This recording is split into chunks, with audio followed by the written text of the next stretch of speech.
that's another thing pointing to Paul. But arguments against Paul, and this is a pretty strong argument. I mentioned how Paul had the Old Testament acumen and knowledge to write the book of Hebrews. You'll see basically the whole book is littered with references to the Old Testament.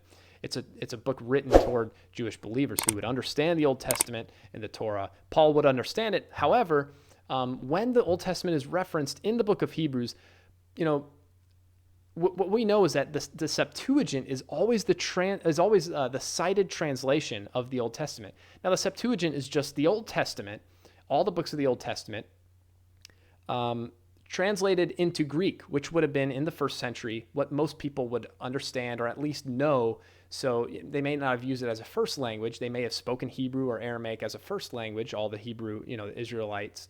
But they were under Roman control. So Koine Greek was the language of the land. It was the language of the empire. So when Paul would go and speak to people in Greek lands, in Asia Minor, he would have to speak Greek to Jews and Gentiles, but especially Gentiles. So Greek was sort of the universal language, kind of the English of today, or maybe the Spanish of today, depending on what, if you're in South America, for instance, Spanish is going to get you around, but there might be local languages or something like that.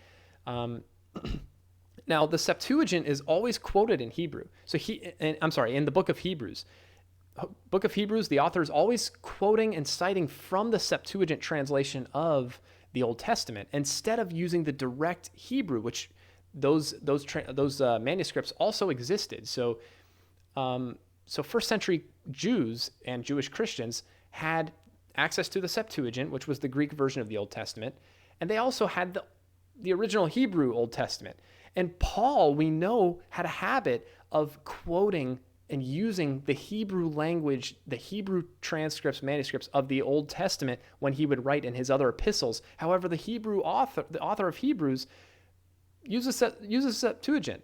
So it's kind of a different nomenclature, a different way of going about things. Now, could Paul have used the Septuagint with the Jews and then used, Hebrew versions of the Old Testament? Outside of that, yes, it's possible. Maybe, his writing style or his method changed or something became accessible or whatever. I don't know.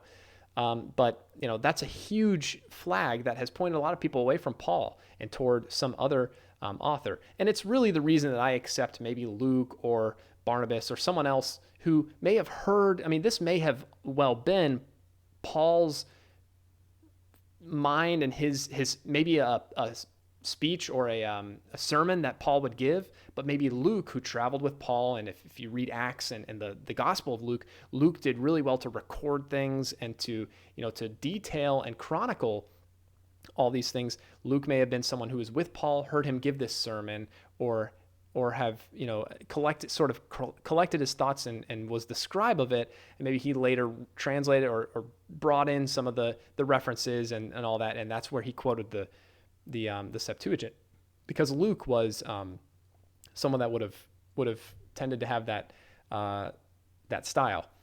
However, the writing style, lots of people comment on the writing style and textual criticism, comparing like the way Paul would have phrased something versus the way it's phrased in Hebrews.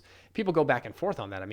Some people say the writing style supports Paul, and some people say, there's quirks where it doesn't line up with the type of language that Paul would use. So that's where I think it actually could be a combination. Like, this is actually Paul's thoughts in his sermon, or the way, he created these, but then someone else wrote it down, and sort of when in that translation, okay, all the ideas are there and all the content is there from Paul, but it's just framed and written with the verbiage of someone with a slightly different verbiage. It's not to mean that it's not inspired or anything like that, but it may have been a Greek writer, and that's why some people use like Apollo and some of these Greek, Apollos and some of these Greek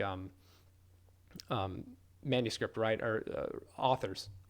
The third thing is that Paul was an apostle. The second thing, argument against Paul's Pauline authorship of Hebrews is the lack of a personal salutation kind of towards the end or at the end, which was common among all Pauline letters. Paul would always say, like, say hi to these people, greet these people, tell them I'm coming, or tell them I'll be there, have a room ready for me, or something like that. Paul would always say stuff like that in all his letters, but it's not there. This is just content from beginning to end. There's no salutation, really no intro either. No introduction of, hey, I'm Paul, hey, I'm praying for you guys, this church, blah, blah, blah. That's not here in Hebrews. Hebrews is just like, right from the get-go, it's just material. It's just content. It's just a sermon basically. And then it ends and it's over. It's like, it has a little bit of a closing where it's just like, hey, I wrote all this as an exhortation, take it.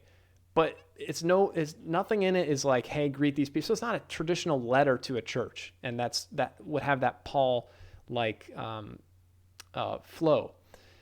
Paul also, one last point, argument against Paul being the author, or this being from the perspective of Paul, maybe someone writing Paul's ideas, but putting it, from their perspective when, there is, this author does use themselves. It does talk from their perspective a little bit, and it's always a masculine participles and stuff like that. So we know it's a he.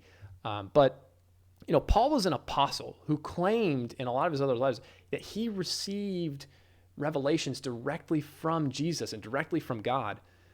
And we read that in like 1 Corinthians chapter 11, verse 23. We read that in Galatians chapter 1, verse 12. But, the writer of Hebrews specifically says that he was taught by an apostle, where Paul never says something like that. Paul always says, I am an apostle, and, act like me, like I act like Jesus. And, he says that he gets revelation from Jesus. So in Hebrews chapter 2, verse 3, we said, we see that the writer of Hebrews says that, we or us, they taught us, or we heard from them. So, it seems be a little bit off. Like that wouldn't be Paul's perspective. That wouldn't be how Paul would mention himself. So that's another thing that points us away from Paul. So, it's up to you. I told you kind of my thoughts and what I personally believe, but I don't know. No one knows who wrote the book of Hebrews. That was a